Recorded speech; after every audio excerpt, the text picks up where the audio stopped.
Di sini loh. Kita ngobrol-ngobrol yuk.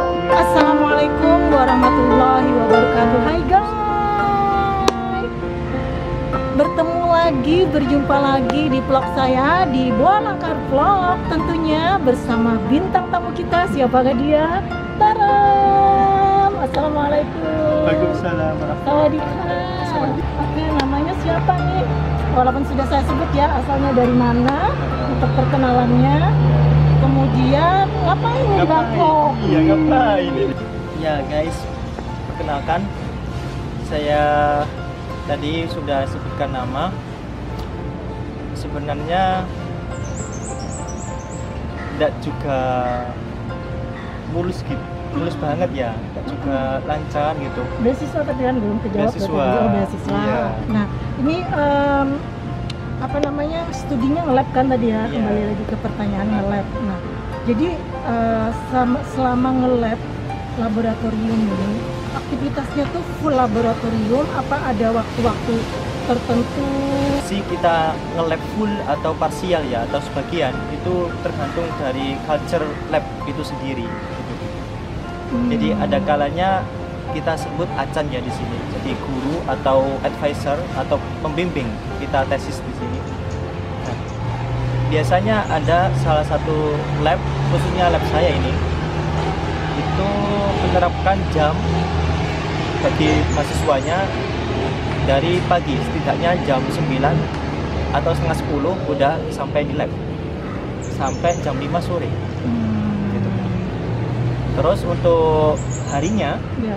diusahakan di hari efektif, mulai dari hari Senin sampai hari Jumat. Oh, jadi weekday lah ya. Weekday. Weekendnya Nah. enggak? Boleh, tapi kalau weekend pengen lab gitu? Boleh.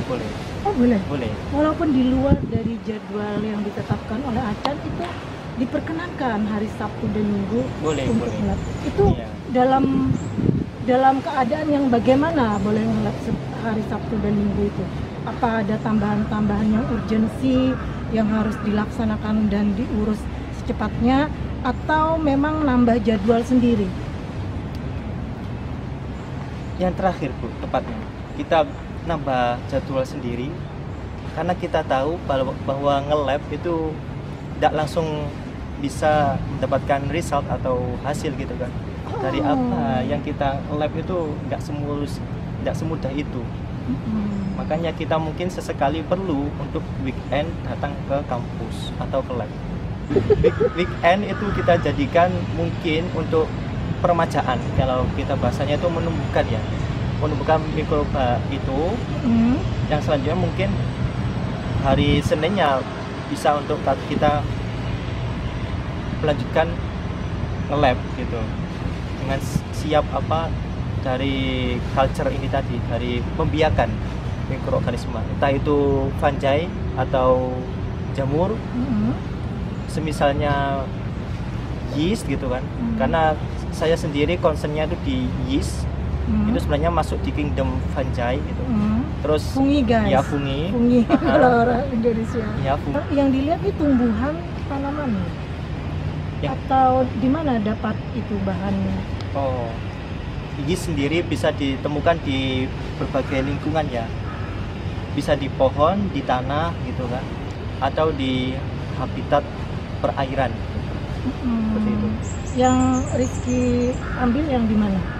Yang lab itu? Oke, kebetulan ini dari senior, dari madu.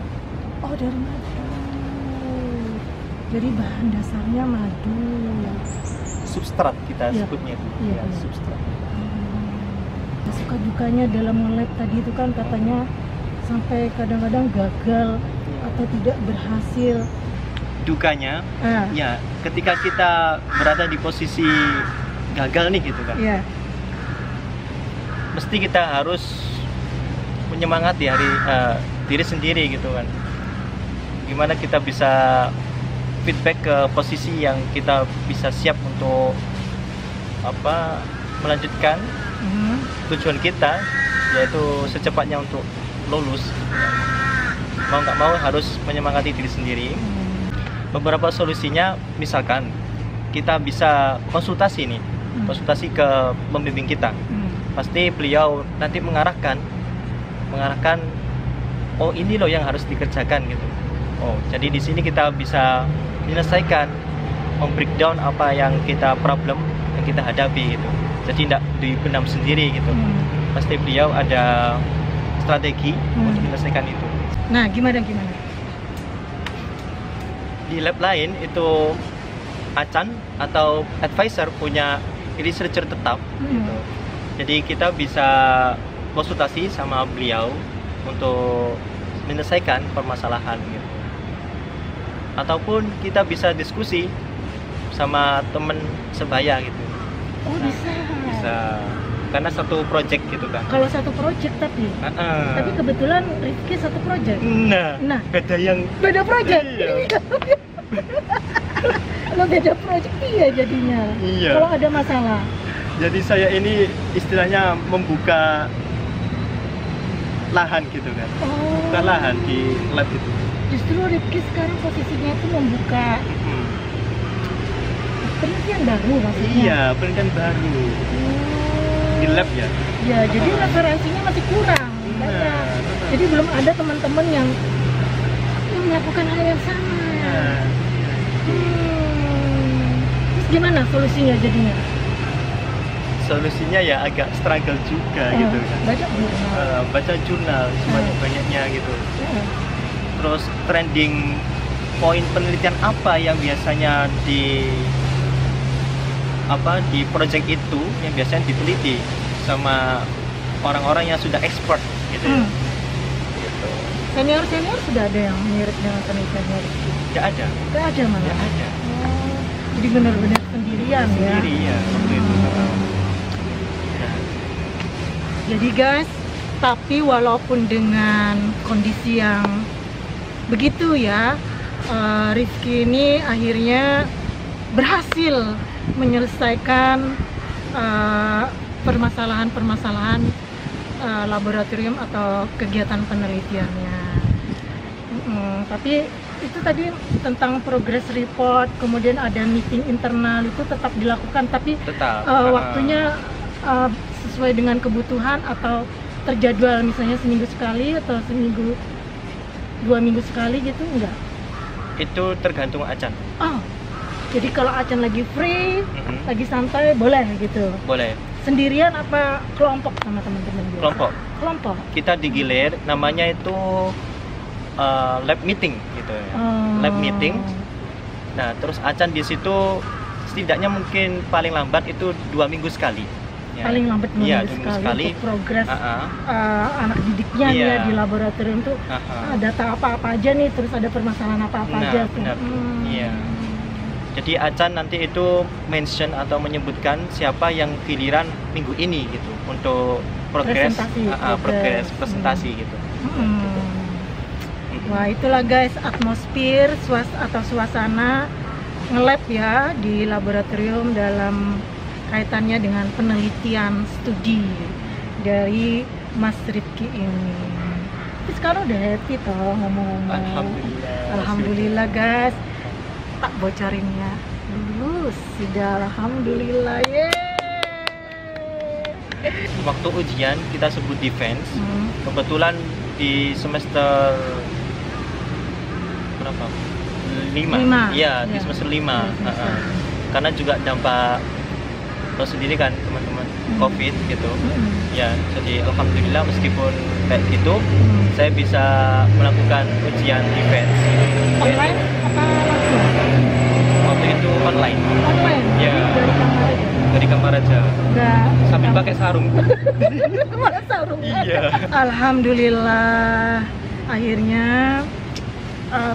timing atau saat-saat berbahagia ya itu sekarang lagi dirasakan ya. Jadi congratulations lah ya buat the best all of you lah, buat Rifki yang sudah sukses dan menjalani studinya dengan baik dan lancar. Itu yang memang kita harapkan. Kasih pesan dan motivasi buat teman-teman di Indonesia. Ya, alhamdulillah juga saya lulusan UIN Malang gitu kan. Terus juga sempat nyantri. Waktu kuliah juga saya sambil nyantri. Kemudian sebelumnya lagi saya berkesempatan untuk nyantri juga dan menghafal Quran.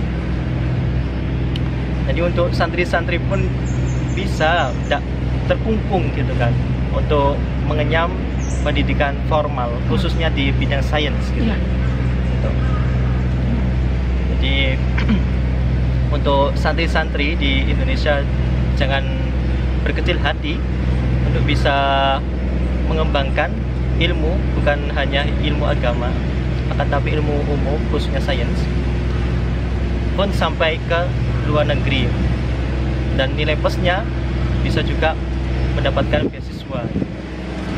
Yang saya alami juga, alhamdulillah bisa membagi waktu antara murajaah atau bisa menjaga hafalan dan juga kegiatan kampus. Ya, sekian, terima kasih. Ya, pesan tadi motivasi dan nasihat, ada lagi tambahannya? Jadi intinya ilmu apa aja itu bisa dicari, dan terutama kita niatkan untuk lillahi ta'ala. Nah, jadi ada nilai ibadah meskipun kita belajar sains, tapi kita niatkan untuk tafakkur gitu. Ya. Oh, ini ciptaan Allah dan juga bisa berkontribusi terutama untuk manusia. Ibadah, ya kan? Iya. Buat diri kita dan orang lain, dampaknya. Iya. Itu saja yang bisa kami sampaikan di vlog kali ini, bincang-bincang siang ya, setelah makan siang tadi di tempat yang sejuk ini. Jadi kita berada di Thammasat University ya. Baru pertama di pinggir sungai. Jadi salah satu kampus yang indah, tepat di pinggir Sungai Cayopraya, dekat dengan juga objek wisata Grand Palace ya tadi ya, sama Watco. Oke guys, sampai ketemu di vlog berikutnya. See you later, see you tomorrow. Assalamualaikum warahmatullahi wabarakatuh. Thank you ya, terima kasih banyak.